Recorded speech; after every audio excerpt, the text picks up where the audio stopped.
News from Oak Ridge, Tennessee is naturally atomic. This is the immense plant which gave birth to the atomic bomb and brought the world to a new crossroad. These are the first pictures of the inside of the plant, and even now we're not permitted to know what the scientists are doing.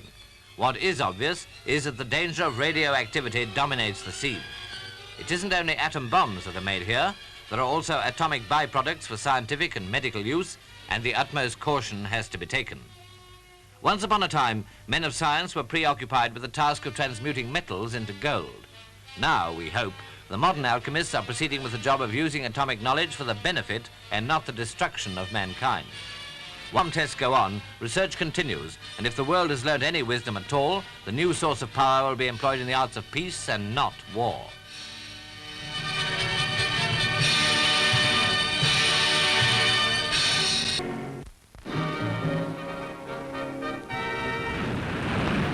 You may have seen that before. Film showing the bursting of the first atom bomb, the experimental one, in New Mexico. It was dropped from a steel tower and filmed from about 6 miles away. Afterwards, cameramen and reporters put on special canvas boots as a precaution against picking up dangerous particles left in the circle of devastation, 2,400 feet in diameter.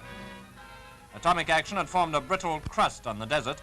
The sand was reported as having been turned into glass. And as for the steel tower from which the bomb had been dropped, this is all that was left of it. The second atom bomb was dropped on Hiroshima, and this is the first film of the result. Most of the city appears to have been obliterated. 4 square miles of desolation are reported, but it's noticeable that a number of steel-framed buildings are still standing.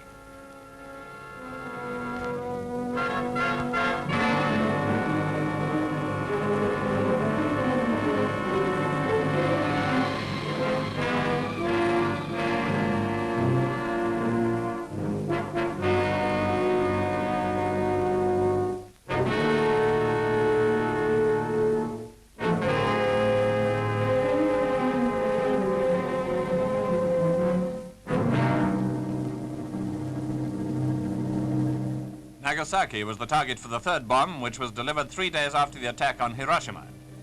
Here at Nagasaki, the explosion was concentrated on an area of 1 square mile, and even more complete destruction is said to have resulted.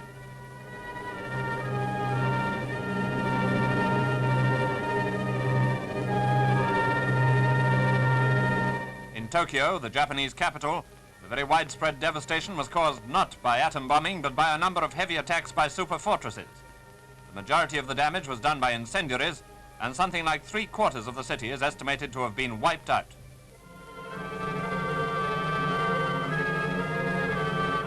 Near the Emperor's Palace, which suffered only minor damage, Japanese subjects were still prostrating themselves, although the Son of Heaven proved quite unable to protect them from disaster.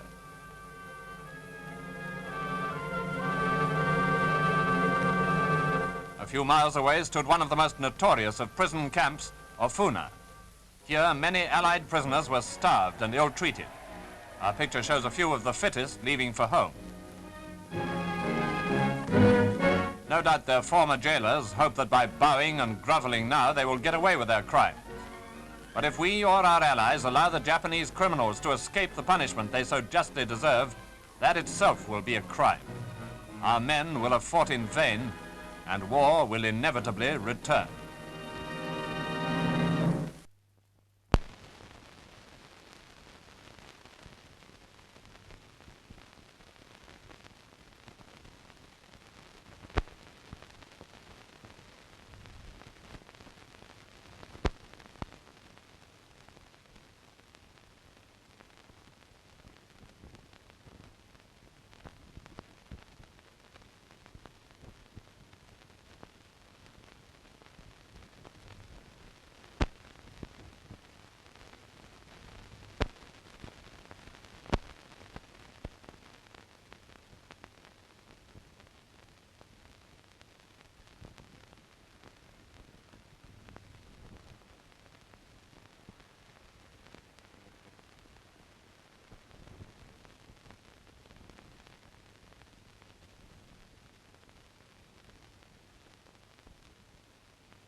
the atomic bomb exploding at Nagasaki. The film was taken in a B-29 many miles away. All of you who see this picture can judge for yourselves the extent of the menace to civilization of this new weapon. Civilized people can only demand that such power be directed not towards their obliteration, but to the benefit of mankind.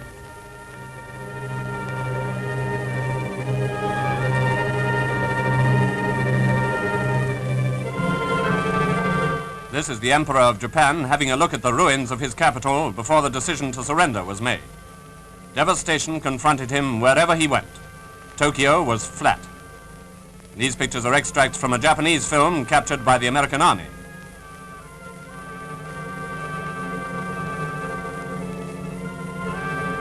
Hirohito examined maps of the capital showing the enormous areas of ruin. It must have been obvious to him that surrender was the only course. It should have been clear to all Japanese that the so-called Son of Heaven, as a divinely inspired leader, had been bombed out.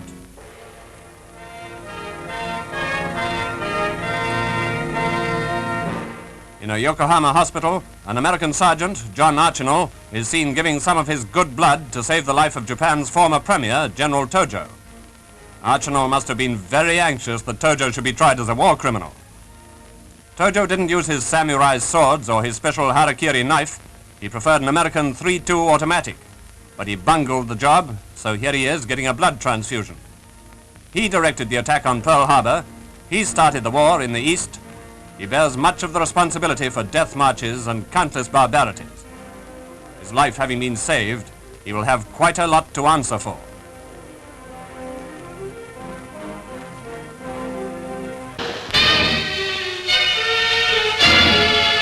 This was Okinawa on the eve of the signing of Japanese surrender.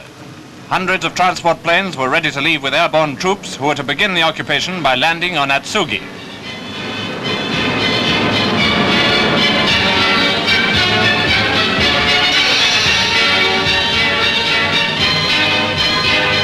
When MacArthur himself landed on the Atsugi airfield, about 18 miles from Tokyo, Japan's fade-out as a power and an empire was very near.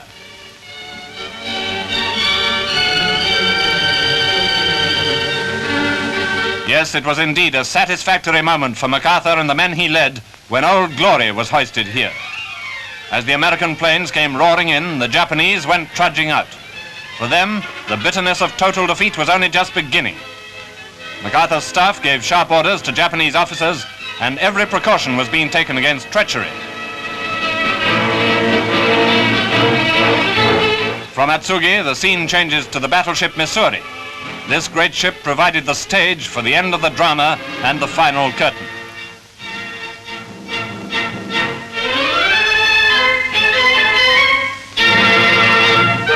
MacArthur, coming aboard, is greeted by Admiral Nimitz.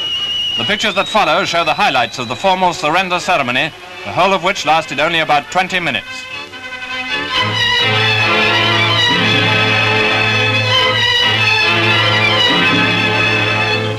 First, the arrival of the Japanese empowered to sign.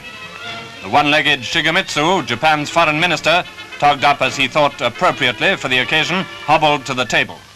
General Umeju was to sign on behalf of the General Staff.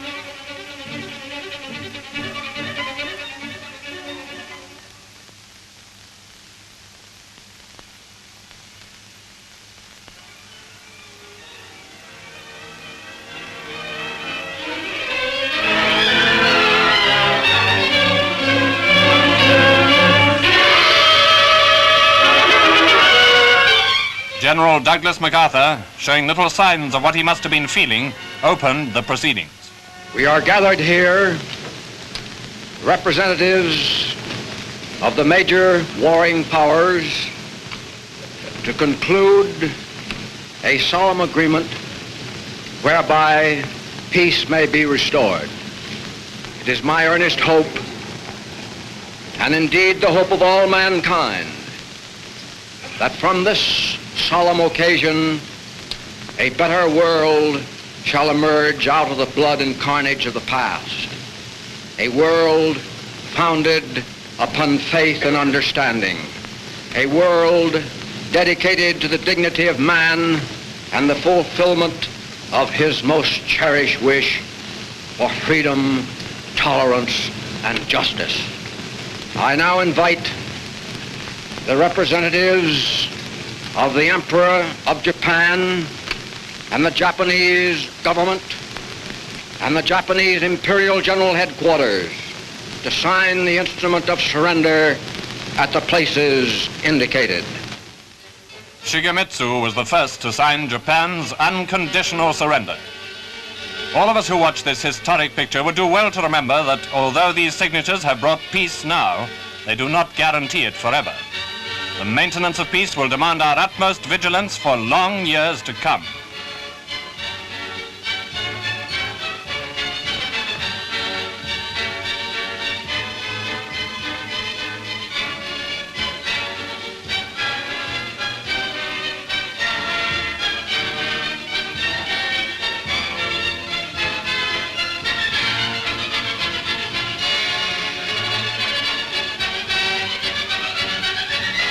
Umeju followed Shigemitsu.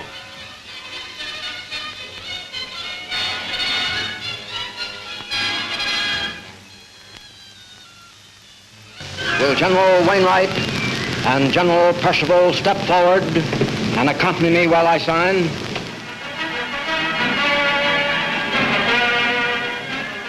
MacArthur then put his signature to the document using 2 pens, one of which he handed to General Wainwright, thin and haggard from his captivity.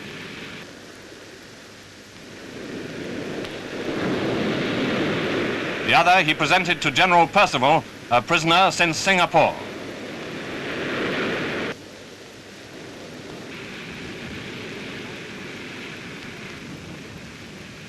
Then, briefly, he rang down the curtain. Let us pray that peace be now restored to the world and that God will preserve it always. These proceedings are closed.